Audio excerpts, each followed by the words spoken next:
Bonjour à tous et à toutes et bienvenue.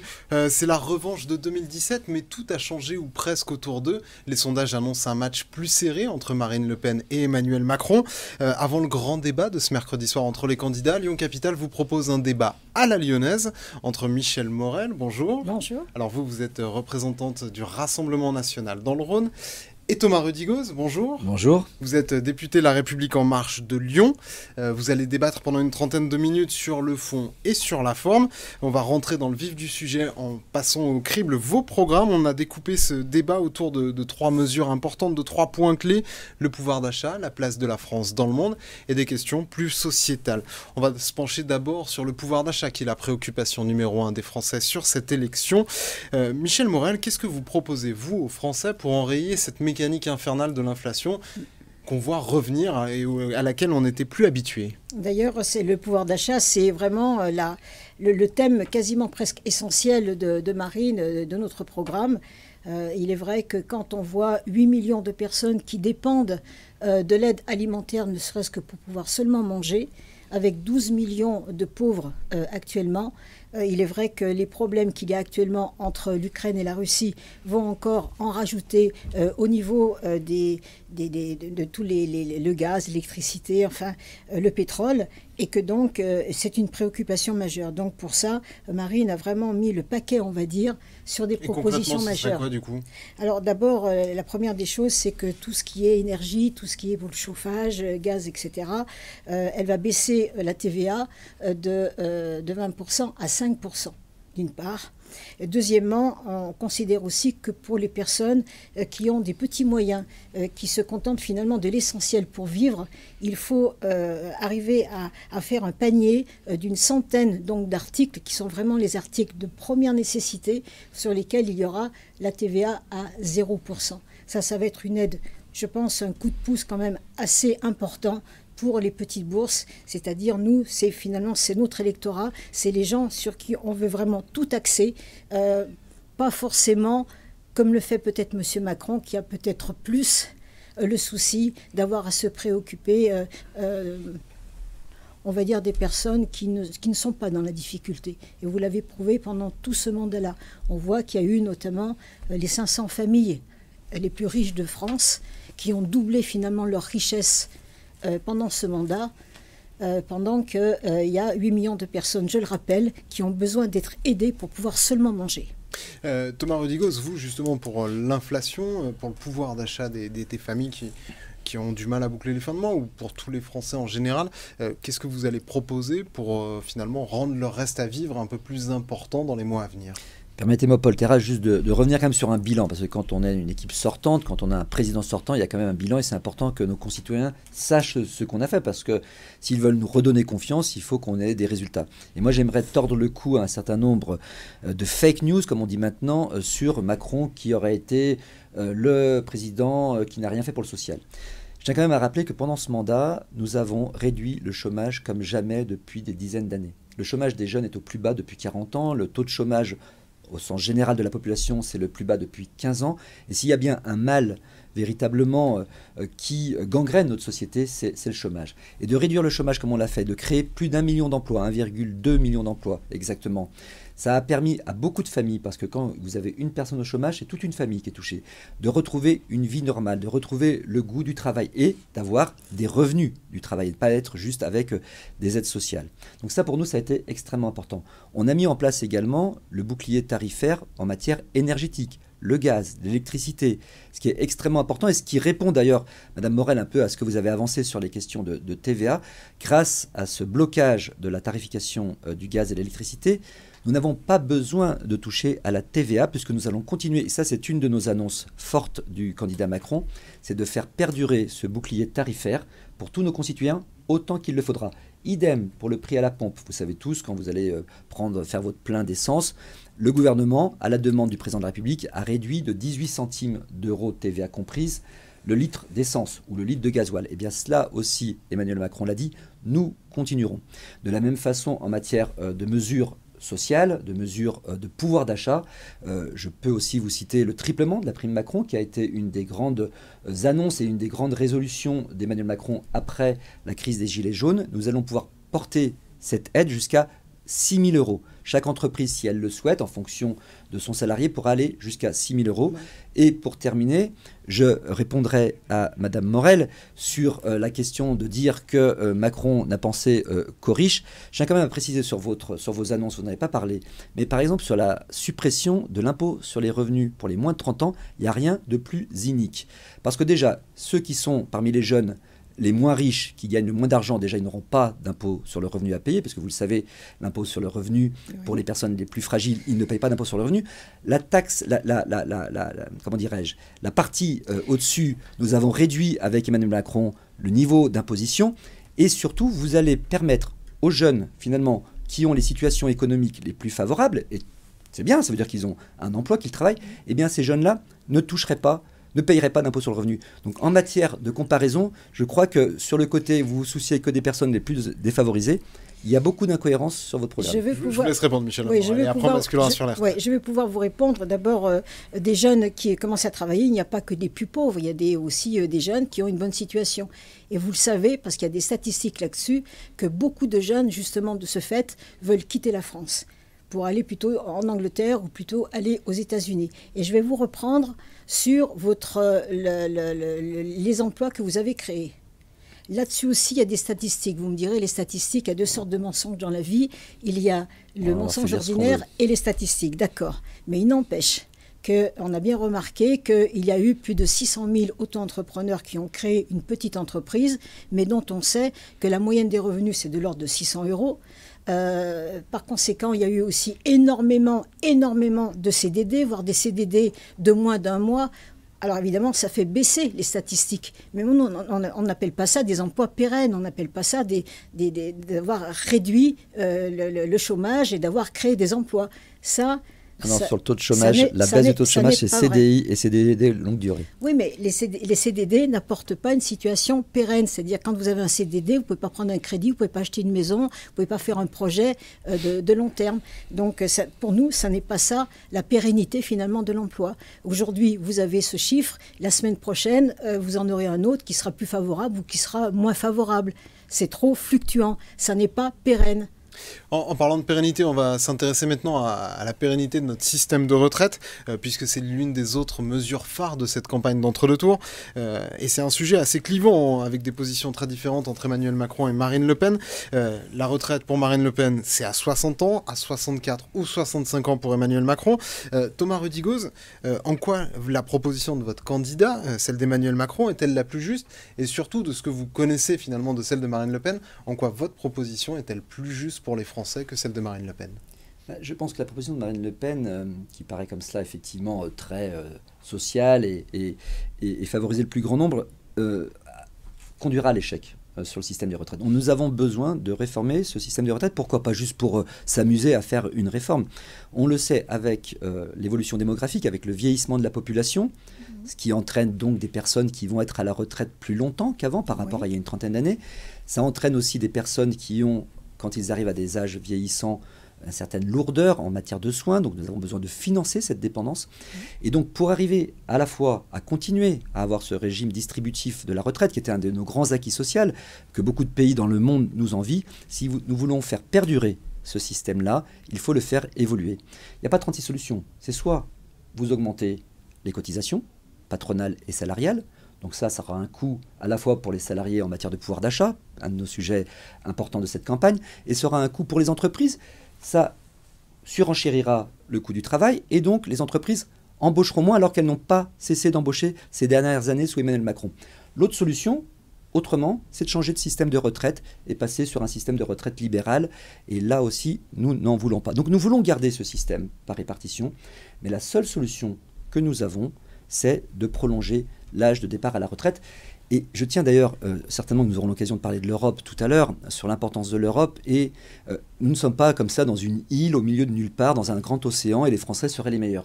Sur l'Union européenne, la moyenne d'âge de départ à la retraite est de 65 ans. Rien que nos voisins italiens, où on peut se retrouver sur beaucoup de sujets avec nos voisins italiens, leur âge de départ à la retraite est à 67 ans. Donc on le voit bien qu'on ne peut pas continuer comme ça.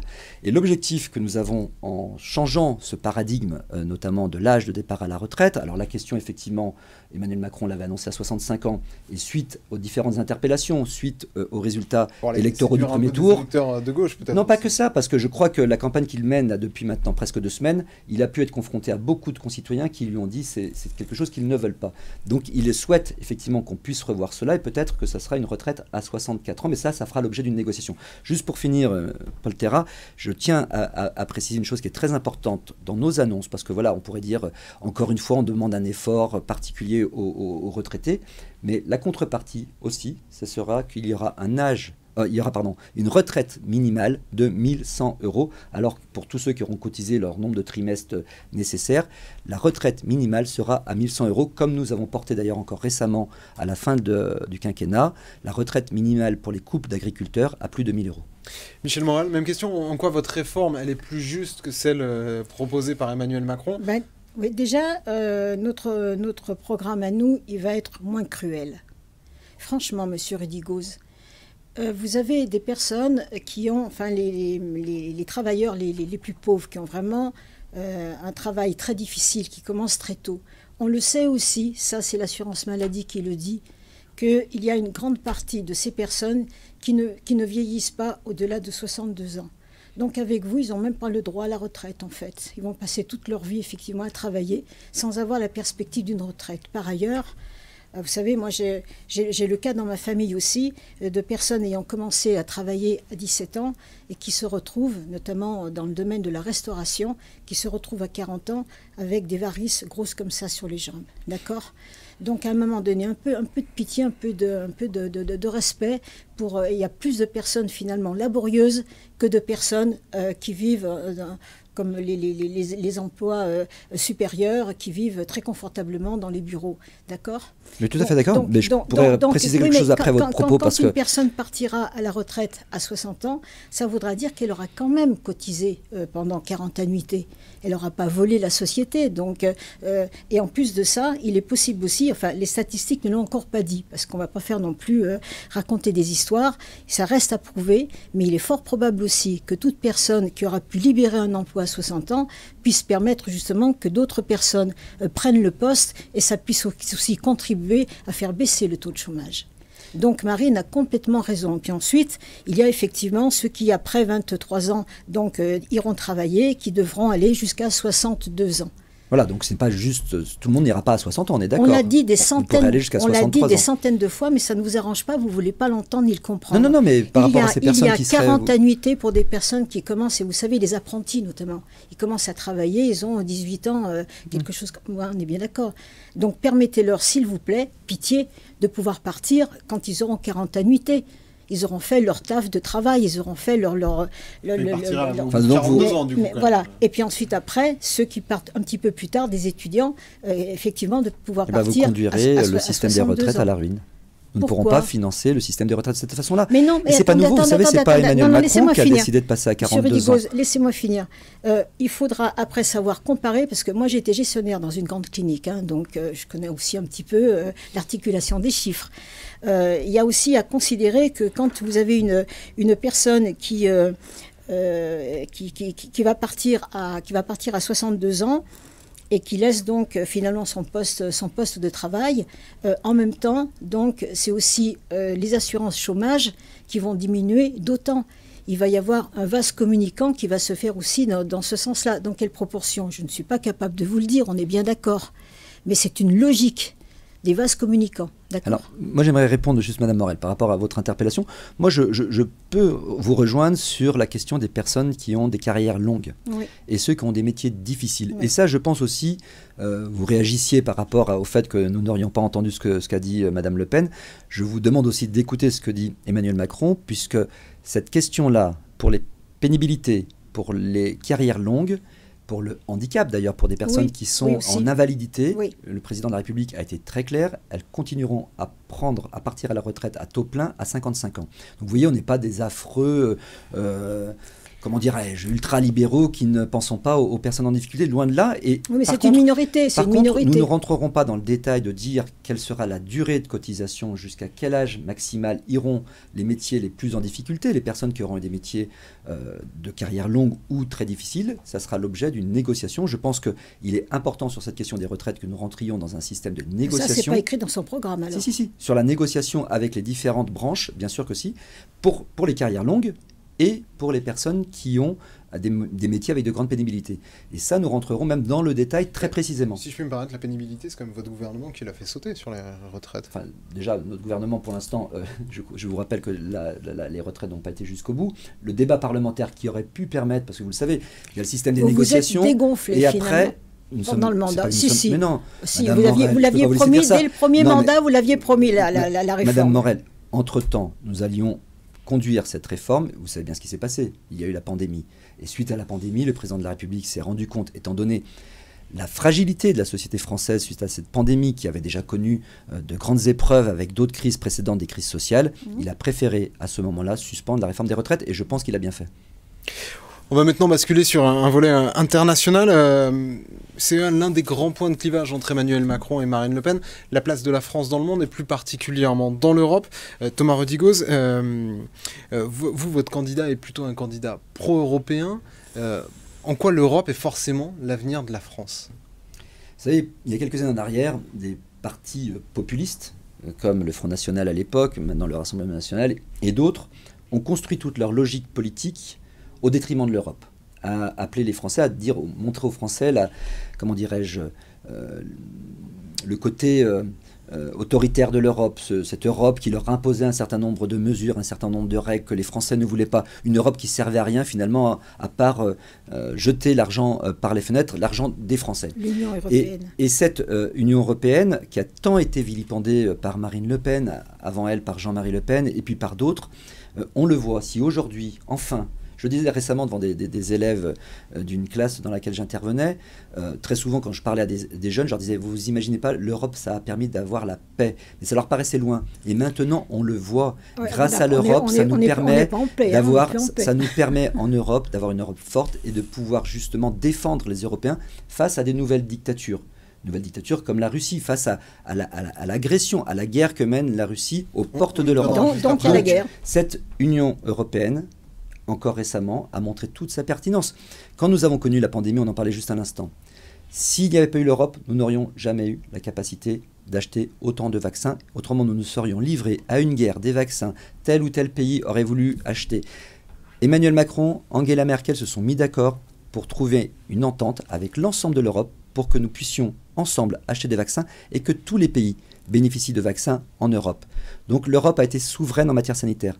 De la même façon, en matière économique, face à la crise qui était inéluctable, comme le pensaient beaucoup d'analystes économiques après cette grave pandémie, eh bien, de la même façon, Merkel, Macron ont entraîné l'Europe sur un plan de relance inédit, historique, de 750 milliards d'euros. Je vous prie juste de réaliser ce chiffre. Ça n'était jamais arrivé. Eh bien, s'il n'y avait pas eu l'Union européenne, comment aurait réagi la France? Comment aurait-elle pu rebondir? Comment aurait-elle pu faire face aux grands défis industriels que nous connaissons actuellement?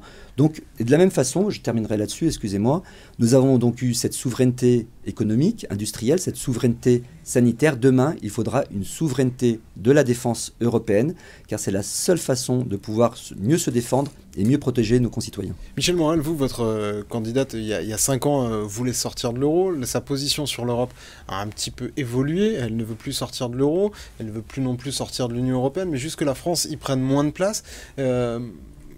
Thomas Rodigoz vient d'expliquer ce que l'Europe avait fait, ce que l'Union européenne avait apporté à la France pendant ces périodes de crise. En quoi il fait fausse route ? Alors justement, il vient de faire justement toute la démonstration de ce qu'il faudrait, et vous nous rejoignez finalement sur le programme de Marine Le Pen, quand vous parlez justement de souveraineté. Imaginez Souveraineté européenne. Non, imaginez que demain, justement, nous ayons des soucis, par exemple, avec la Chine. La Chine qui coupe finalement les vannes de l'importation. Nous avons donc tout un système de santé où on va faire mourir des dizaines et des milliers, des millions de personnes parce que nous ne recevrons plus les molécules, puisque nous ne sommes plus capables, à force de cette mondialisation sauvage, d'avoir fait partir à l'extérieur tous nos savoirs et toutes nos compétences et nos fabrications pour être autonomes. Comprenez ça. Par exemple, je prends un exemple en santé, le médicament, le lévothyrox, d'accord, qui est nécessaire pour vivre. Et il n'y a pas que cet exemple, il y en a d'autres. L'Europe, en fait, nous ne sommes pas contre l'Europe. Il faut arrêter ce slogan qui est complètement mensonger. Nous sommes un pays européen. On ne peut pas être contre l'Europe. C'est l'Union européenne. 5 milliards d'euros de contribution française à l'Europe. Oui, à l'Union européenne. Bah oui, mais l'Europe, voilà. C'est l'Union européenne. Parce que, tout simplement, quand on donne 23 millions et qu'on n'en a que 14 en retour, il est bien évident qu'il y a mal donne. Nous n'avons pas la juste distribution de ce que nous pouvons attendre. Et pendant ce temps-là, nous avons des manques industriels, des manques économiques à tous les niveaux, des manques aussi au niveau de l'aménagement du territoire. Bref, on a calculé, nous, qu'en l'espace de 20 ans, à cause de ça, nous avons perdu 100 milliards. Et vous croyez qu'on aurait réussi à s'en sortir de la pandémie sans l'Europe ? L'Union européenne nous a beaucoup déçus. Il faut quand même savoir dire les choses comme elles sont. Et tout le monde, y compris dans votre propre camp, tout le monde est d'accord pour dire qu'il faut la rénover. On n'arrive pas d'ailleurs à savoir en quoi, parce qu'à chaque fois on a tort dès qu'on veut mettre le point sur quelque chose. Il faut en fait, ce que nous voulons, nous, c'est une alliance des nations. On ne peut pas être un pays tout seul. Contrairement à chaque fois, on nous met cette image comme quoi on veut être recroquevillé sur nous-mêmes. C'est complètement ridicule, c'est absurde.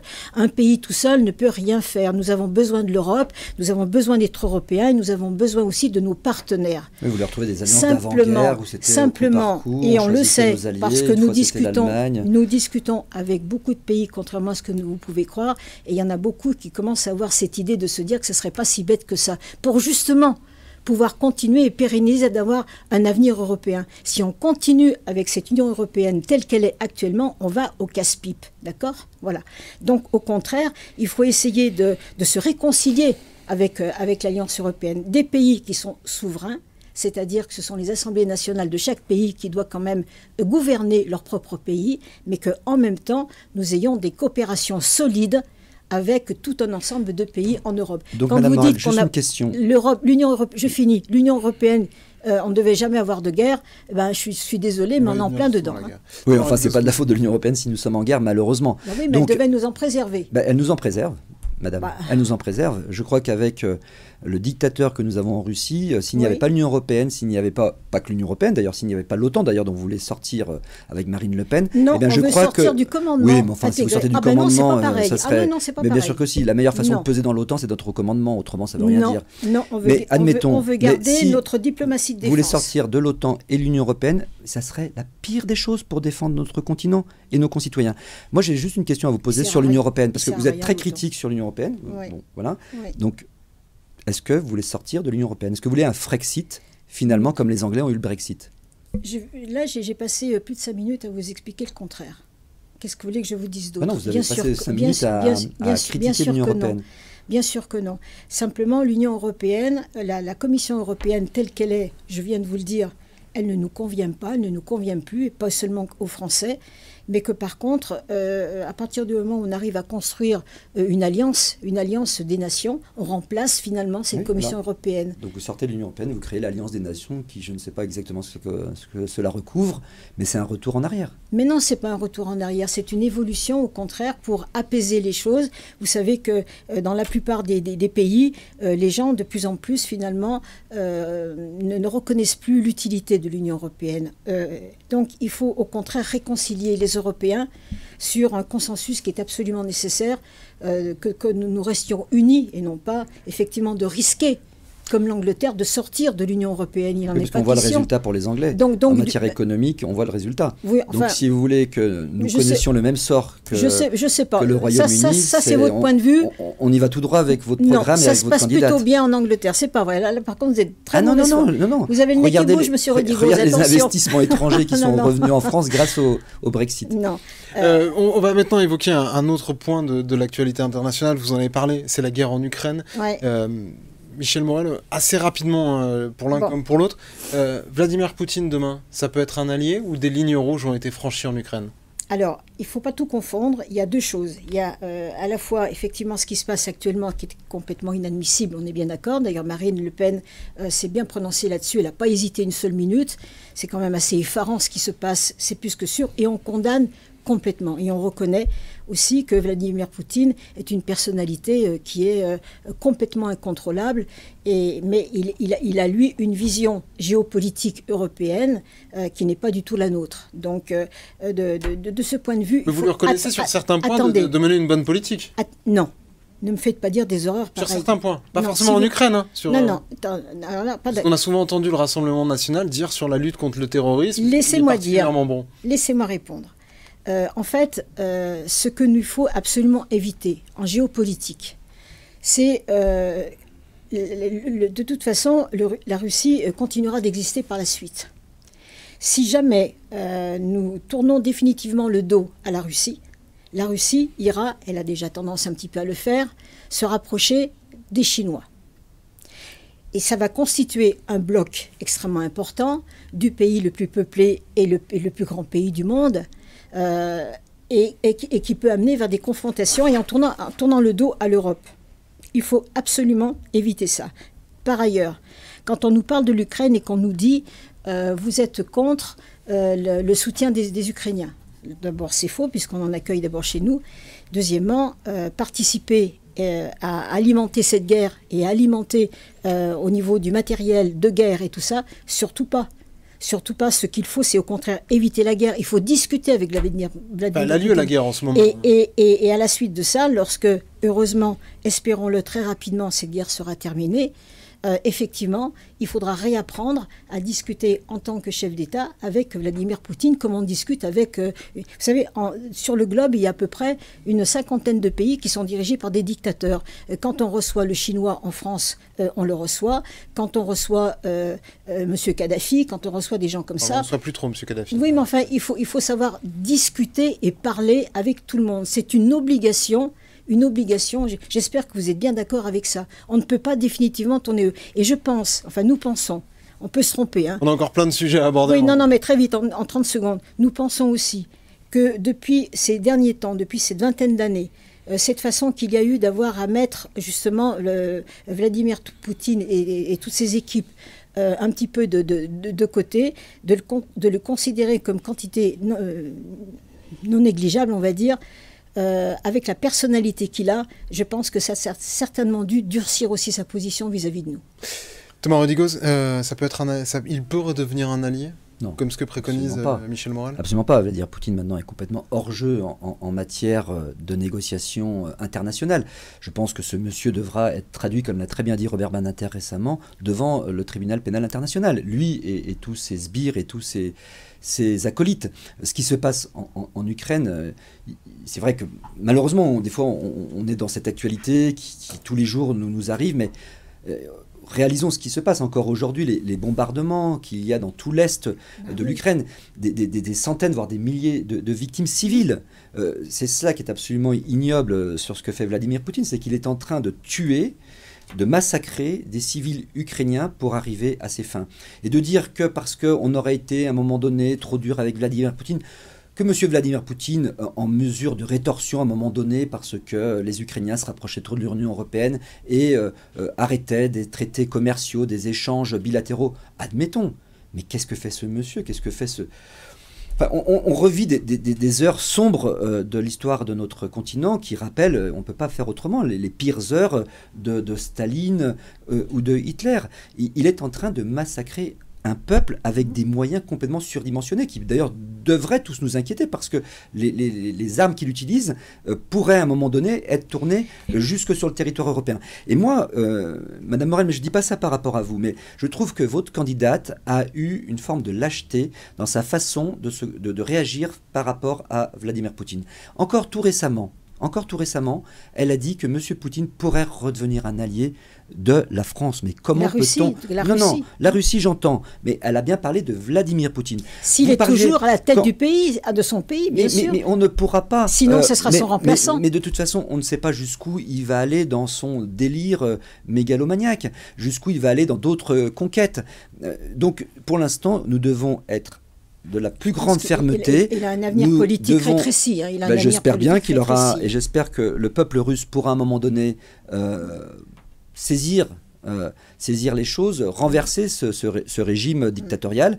Et à ce moment-là, effectivement, quand il y aura un autre régime, d'autres personnes à la tête de ce régime, on pourra imaginer peut-être renégocier et retrouver des alliances. Mais moi, j'insiste là-dessus. Moi, je suis très, très surpris par les errements de Marine Le Pen sur cette question ukrainienne et russe. Et pour moi, c'est très grave. Et je pense qu'à ce niveau-là, par rapport à nous, citoyens français, dont nous attendons qu'un chef de l'État nous protège, je pense qu'elle s'est largement disqualifiée. Revenons plutôt, on va revenir en France, et pour résumer finalement la thématique qu'on va ouvrir, je voulais revenir sur une phrase qui avait été prononcée par Gérard Collomb, ministre de l'Intérieur, qui quittait le ministère pour revenir à Lyon. Il avait évoqué une France qui vivait côte à côte et qui demain pourrait vivre face à face. C'est une phrase qui a souvent été reprise, notamment par Éric Zemmour ou par Marine Le Pen, par l'extrême droite d'une manière générale. Thomas Rudigoz, comment vous la lisez, vous, cette phrase? C'est quoi ces dangers de vivre demain face à face? Qu'est-ce que vous mettez dedans, ces face à face? Il y a plusieurs face à face. Il y a des face à face communautaires, il y a des face à face sociaux, on l'a vu dans les différentes crises que nous avons vécues. Et effectivement, nous devons reconnaître que la France, mais ce n'est pas dû au quinquennat d'Emmanuel Macron, c'est bien plus ancien, s'est fracturé au fil du temps. Mais ça n'a pas été un des angles morts du quinquennat? Bien, nous n'avons pas répondu à toutes les problématiques pendant ce quinquennat. Aucune. Madame Morel, ça y est, vous tombez dans la caricature. Ça se passait bien jusqu'à présent, et là vous tombez dans la caricature. Non, je crois honnêtement, nous sommes face à une situation dans certains quartiers qui est très lourde. C'est pour ça d'ailleurs que nous avons décidé de mettre des moyens. Hier, le président de la République était sur une émission télé et rappelait le budget de l'ANRU. Le budget de la rénovation urbaine. Il n'a jamais été aussi important. Il est plus important qu'il ne l'était du temps de Jean-Louis Borloo. Donc cela montre bien que nous investissons sur l'école, le dédoublement des classes dans les zones d'éducation prioritaire, les grandes sections CP, CE1. Et le candidat Macron a dit qu'il allait continuer cette réforme des dédoublements des classes pour les autres classes de CE2, CM1, etc. Ça, ce sont des réponses à apporter pour permettre à ces jeunes de s'en sortir, pour permettre à ces jeunes en plus, après, d'avoir accès à des professions. Parce que une des grandes difficultés de ces quartiers, bien sûr qu'il y a le problème de la délinquance, bien sûr il y a le problème d'une radicalisation islamique pour certains. Et de la drogue. Le problème de la drogue. Bien entendu, on vit dans ces quartiers tous les stigmates de nos sociétés modernes que connaissent d'ailleurs d'autres pays. La seule façon, une des principales façons de réussir, c'est de permettre à cette jeunesse de retrouver le chemin de la réussite scolaire, la réussite professionnelle, qu'ils aient d'autres perspectives. Actuellement, quand vous allez dans ces cités, eh bien, ces jeunes ne croient plus en rien ni en personne. Et effectivement, nous sommes face à un enjeu qui est majeur, sur lequel, contrairement à ce que dit Mme Morel, nous n'avons pas rien fait. Nous avons mené un certain nombre de politiques, comme d'autres gouvernements auparavant. Mais la situation est tellement, j'ai envie de dire, dure, difficile et complexe, que ça ne va pas se résoudre comme ça d'un claquement de doigts. Michel Morel, vous, pour préserver ce côte à côte, qu'est-ce que vous feriez? Attendez, moi je vais d'abord réagir là-dessus. Vous parlez, vous, de la politique de la ville, vous parlez effectivement de tout ce qu'il y a dans ces banlieues difficiles et compliquées. Ce qui complique davantage encore les choses, c'est que ceux qui peuvent en sortir de ces quartiers, ils partent et ils sont remplacés par d'autres qui arrivent, qui viennent de l'extérieur, qui viennent d'Europe de l'Est, qui viennent d'Afrique et d'autres, et on recommence le processus. C'est sans fin, d'une part. Deuxièmement, il faut quand même mettre en avant le fait aussi que ces quartiers ont été pris, et pendant 5 ans, franchement, soyez honnêtes, qu'est-ce que vous avez fait de particulier pour enrayer l'évolution justement de... Il y a des quartiers, on ne peut vraiment plus y aller. D'ailleurs, ça ne date pas uniquement que de M. Macron, on est tout à fait d'accord. Hein. Ça date depuis même les années 70. Je crois que la police n'a jamais autant intervenu, d'ailleurs c'est pour ça qu'elle a souvent fort à faire quand elle intervient dans les quartiers. Mais ça fait 50 ans que ça dure. Vous voyez bien combien c'est difficile pour les forces de l'ordre d'intervenir. Écoutez-moi, et au niveau de l'ANRU, c'est-à-dire de la rénovation urbaine, il y a quand même un énorme scandale aussi qui consiste... Moi, je me souviens, dans les années 70, on a mis à disposition des logements sociaux qui venaient d'être construits, tout neufs. Moi, avec mes parents, nous habitions dans des vieux immeubles, donc on n'avait que l'eau courante à peine dans les... Enfin, c'était un luxe considéré, si vous voulez. 30 ans, 40 ans après, on commence finalement à faire exploser ces bâtiments qui sont inexploitables. expliquez-moi aussi la raison pour laquelle... Ils ont quand même une responsabilité énorme aussi dans la non-qualité de leur quartier, qui leur a demandé au bout de 40 ans, vous vous rendez compte, c'est des immeubles qui sont construits sur des crédits d'État et européens qui durent 50 ans. Et moi, je l'ai vu sur Villeurbanne, parce que je suis très attachée justement sur ces dossiers de politique de la ville, c'est un petit peu ma spécialité. Être obligé à nouveau de détruire des immeubles qui dépendent encore des crédits. Mais vous avez bien conscience que dans les années 60-70, il y a eu des aberrations qui ont été faites en matière d'urbanisme. Donc il faut bien quand même... Mais des aberrations dans les années 70, je connais beaucoup de gens, à commencer par ma propre famille, on aurait été content qu'on nous donne un logement social. Pour revenir à 2022, qu'est-ce que vous feriez, vous, au pouvoir, justement pour améliorer la situation? Déjà, je pense que... c'est un problème global qui va être lié d'abord au fait que quand vous changez de politique, quand vous changez finalement de système, tout ce qui est permissif aujourd'hui sous le mandat de M. Macron ne le sera plus avec nous. Donc déjà, l'état d'esprit, on va le faire changer. Je crois que M. Darmanin n'est pas très permissif. C'est vrai. Il ne sera plus permis finalement de mettre le feu comme c'est actuellement à Vaux-en-Velin. Vous savez ce qui se passe. Donc je pense qu'on y mettra vraiment bon ordre. D'une part, tout ce qui est drogue à Perpignan, je vous signale, puisqu'on nous dit que les villes que nous prenons, c'est le chaos, c'est plutôt la tranquillité. Ne cherchez pas des revendeurs de drogue à Perpignan. Ils sont partis ailleurs probablement, mais il n'y en a plus. Il y en a zéro. Moi, j'aimerais bien savoir si c'est vrai, ça. Ah ben, vous pouvez y aller. Moi, j'y suis allé encore dernièrement. Sur le Lyon Capital, sur le fact-checking sur Perpignan, je vous avoue qu'on n'est pas tout à fait au point. Bon, allez, faites une enquête parce que ça mérite de l'être. Donc, il y a déjà le tout permissif qui ne sera plus permis. Ça change déjà. Et c'est vrai qu'il faut reconnaître que pour changer les mentalités, il faut quasiment presque une génération. Donc, on n'a jamais dit qu'en l'espace de 5 ans, en l'espace d'un seul mandat, on pourra aller au bout finalement des solutions qu'on propose. L'islamisme, ça va être très clair. C'est la guerre totale contre les islamistes, contre toutes ces associations, contre ces mosquées, contre tout cet état d'esprit qui prend en otage, en fait, même les musulmans eux-mêmes. Quand on fait les marchés, figurez-vous que des musulmans viennent discuter avec nous, surtout les femmes, plus les femmes que les hommes. Et qui viennent, elles nous parlent du voile, bien sûr, notre position, mais elles nous disent, dites les islamistes et tout ça, les étrangers, vous allez foutre dehors, hein. On vote pour Marine, mais il faut les mettre dehors. Nous, on a peur. Et ils ont plus peur d'eux que nous.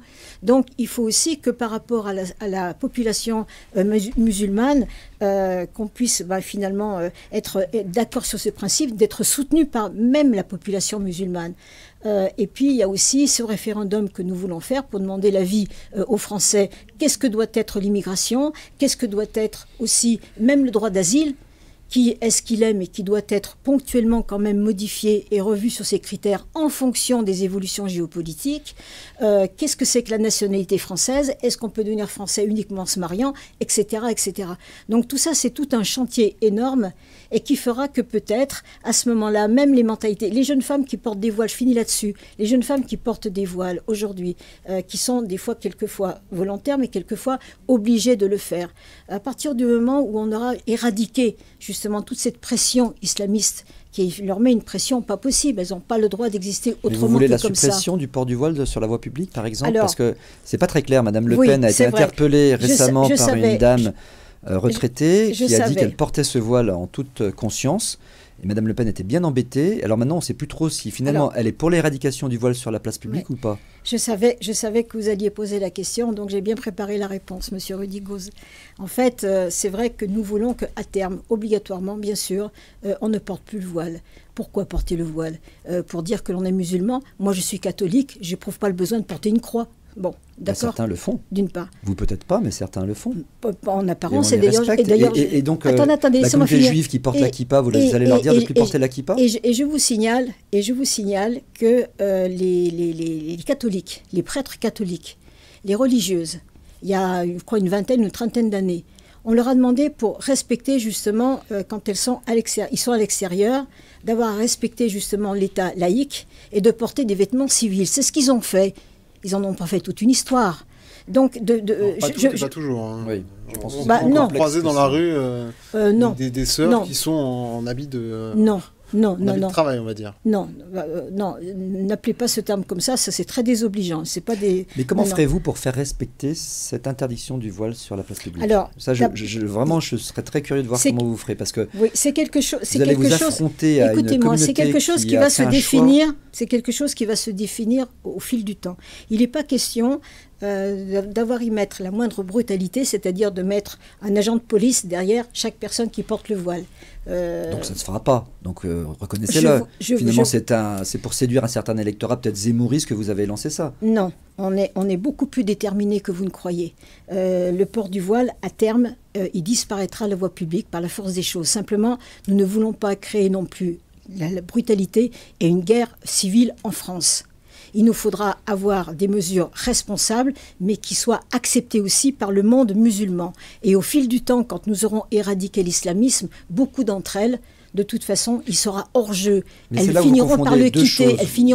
Vous confondez un islamisme radical sur lequel je vous rejoins, sur lequel il faut lutter. Et je crois que le gouvernement actuel, avec tout particulièrement Gérald Darmanin, avec la loi sur le principe républicain qui nous a permis de fermer certaines mosquées, et pas toutes, il y en a encore un paquet. Et des citoyens français de confession musulmane qui pratiquent leur religion à leur façon, qui ont peut-être une pratique de leur religion plus forte que peut-être la population française de souche. Leur mère, leur grand-mère et leur arrière-grand-mère qui sont arrivés en France dans les années 70 ne le portaient pas. Pourquoi est-ce qu'elles veulent le porter aujourd'hui? C'est leur liberté de conscience. C'est leur liberté de conscience. S'ils veulent porter le voile sur la place publique, moi je connais des femmes musulmanes absolument intégrées professionnellement, scolairement, mais qui ont ce choix-là actuellement, qui peut-être évolueront dans quelques années. Mais actuellement, c'est comme ça. Vous n'allez pas les obliger, c'est impossible. C'est un déni même de nos principes constitutionnels de liberté. Thomas Rodigoz, vous avez évoqué cette loi séparatisme qui avait été votée lors du quinquennat qui s'achève. Est-ce que pour vous, il faut aller plus loin en la matière, ou est-ce que la France, finalement, s'est dotée de l'arsenal législatif suffisant pour répondre à cette problématique qui travaille quand même un peu la société française? Moi, je pense qu'on a un outil qui est pour l'instant suffisant à ce stade. Il ne faut pas oublier aussi tous les moyens qu'on a mis en matière de police, qu'on a mis en matière de surveillance, enfin en matière de renseignement. Vous voyez, par exemple, je parlais tout à l'heure du chômage que nous avons fait baisser. La situation du terrorisme est très complexe et je ne me permettrai pas de dire comme ça que le terrorisme n'existe plus dans notre pays parce qu'on ne sait jamais ce qui peut se passer demain.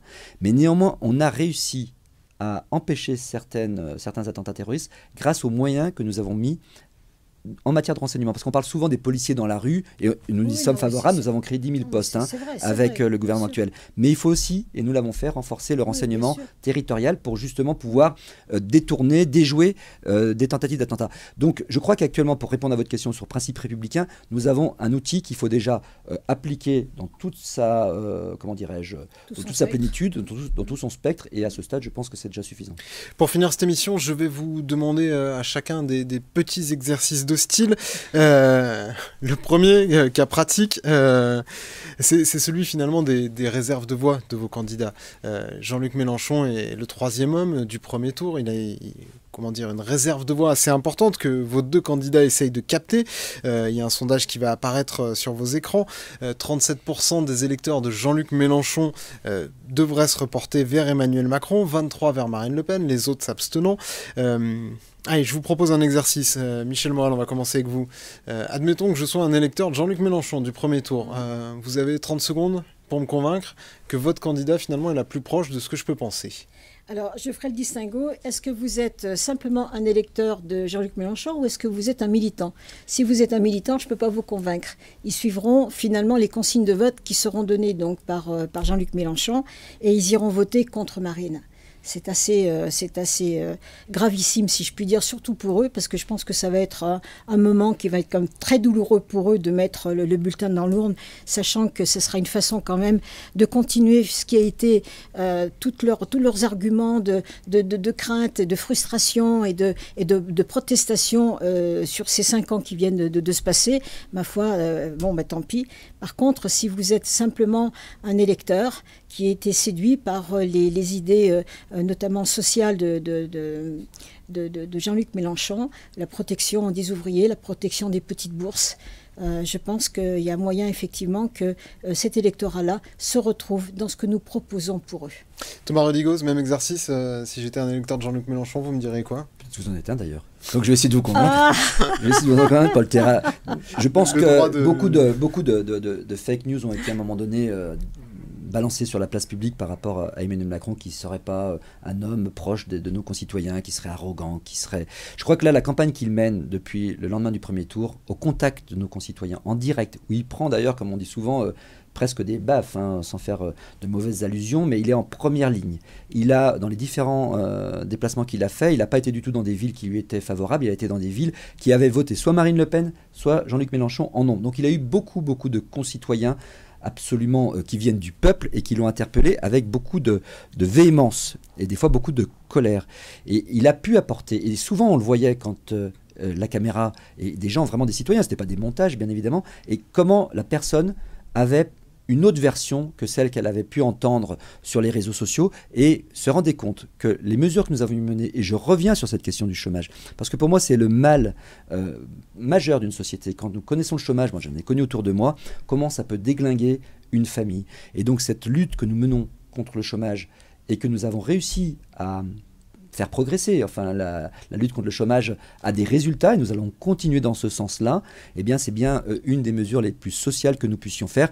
Je pourrais rajouter aussi des mesures en matière environnementale, parce qu'il y a toute une partie de l'électorat de Jean-Luc Mélenchon qui a été très sensible aux questions environnementales, du climat, et je crois qu'Emmanuel Macron à Marseille il y a quelques jours a montré toute l'ambition qu'il avait sur ces questions-là. La planification écologique qui était une des promesses de Jean-Luc Mélenchon. Tout à fait, avec un Premier ministre qui aura la gestion directe justement de la transition écologique. Monsieur Jadot, Premier ministre. Ah mais non, mais alors là, c'est vous qui racontez ça, c'est des trucs qui circulent. Non, mais si vous voulez mettre l'écologie... Il y aura un Premier ministre qui aura la fibre écologique et qui devra mettre en place cette transition écologique et qui sera rattaché directement au Premier ministre. Soyez honnête, monsieur Rudigoz, si le président de la République je suis honnête, très vite, madame Morel, parce que vous êtes en avance sur le temps de parole. L'écologie va être finalement notre principale action. À partir de là, vous savez... Ça sera une de nos grandes actions et une de nos principales. Il a dit la première. Non, les mots ont un sens. Hein, la première. Ça veut dire l'écologie, vous le savez. Ça rayonne, c'est transversal. Ça rayonne sur énormément de ministères. Tout à fait. Et bien donc, c'est le Premier ministre, monsieur Jadot. Parfait. Mais non, madame Morel, ça y est, c'est vous qui décidez des premiers ministres. Est-ce que on est quand même dans ce contexte de front républicain, même si effectivement le front républicain semble se rétrécir élection après élection. Est-ce que ça doit amener demain un gouvernement d'union nationale si Emmanuel Macron est réélu? Je crois qu'Emmanuel Macron, dès son premier quinquennat, a ouvert son gouvernement à des gens qui venaient de la droite, à des gens qui venaient du centre, dont moi-même d'ailleurs, enfin je ne suis pas rentré au gouvernement, mais je fais partie de sa majorité parlementaire, et des gens qui venaient de la gauche. Et je pense que de la même façon, pour le prochain gouvernement, si Emmanuel Macron est élu par nos concitoyens, il y aura toujours cette volonté d'ouvrir avec des gens de la droite, des gens de la gauche. Et c'est vrai que j'espère qu'il y aura une partie importante d'écologistes qui rejoindront ce gouvernement. Pour finir ce débat et cette émission, je vous propose à chacun une carte blanche, en 1 minute. Michel Morel, est-ce que vous pouvez nous expliquer pourquoi votre candidate, Marine Le Pen, doit être la prochaine présidente de la République et pourquoi ça ne doit absolument pas être Emmanuel Macron? D'abord parce que, premièrement, c'est une femme, déjà. Et que, vous le savez très bien, nous n'avons pas le même regard que les hommes. On a besoin d'une femme qui soit probablement plus pragmatique dans la fonction présidentielle, notamment au niveau social. Quoi de plus qu'une femme pour comprendre et pour être complètement concernée par les problèmes des familles monoparentales, du handicap, des retraités, de l'école, de l'éducation dont on n'a pas parlé. Je pense qu'on a une sensibilité qui est un petit peu différente et il est possible aussi qu'elle finisse par apaiser aussi l'état d'esprit un petit peu de séparation, de révolte qu'il peut y avoir en France. Notamment d'ailleurs, moi j'aurais aimé qu'on parle du référendum parce qu'il faut qu'on arrive... À la fin, il ne vous reste plus que 10 secondes sur cette carte blanche. Il faut qu'on arrive à faire comme les Suisses. Le gouvernement suisse ne se permet jamais d'imposer à sa population une mesure si la population n'a pas voté pour. Nous devons faire la même chose pour retrouver la cohésion, finalement la cohésion de la population. Et vous, Thomas Rudigoz, pourquoi Emmanuel Macron doit absolument être le prochain président de la République et surtout pas Marine Le Pen, pour vous? Je reprendrai un peu une expression qu'a eue Jean-Pierre Raffarin récemment. Il a dit Emmanuel Macron allie deux choses pour lui qui paraissaient essentielles pour gouverner ce pays largement complexe et grand pays. Et c'est ça peut-être la différence aussi avec la Suisse, qui est un très beau pays, mais qui est un petit pays en termes de population. Il a dit qu'il avait la force, le dynamisme de la jeunesse, parce que nous avons un président qui est jeune, et qu'il avait maintenant l'expérience du chef d'État. Et il y a très peu de personnes qui peuvent cumuler ces deux fonctions, ces deux qualités, même dans les précédents concurrents qu'il y avait au premier tour. Aucun ne réunissait à la fois, parce que nous avons besoin de quelqu'un d'extrêmement engagé, concentré, énergique, face à un monde en mouvement, un monde en crise. On l'a vu ces dernières années, nous avons traversé plusieurs crises et actuellement nous traversons la crise de la guerre.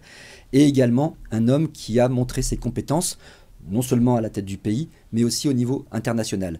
Il suffit de voir d'ailleurs sa présidence de l'Union européenne. L'ensemble des acteurs européens, la grande majorité des acteurs européens sont derrière lui parce qu'ils savent que c'est un leader. Donc je crois que pour cela, les Français doivent lui faire confiance et j'espère que dimanche prochain, c'est lui qui remportera cette élection. C'est un vrai conte de fées, monsieur Rudigoz. Merci beaucoup pessimiste. Merci beaucoup à tous les deux d'avoir participé à cet exercice démocratique.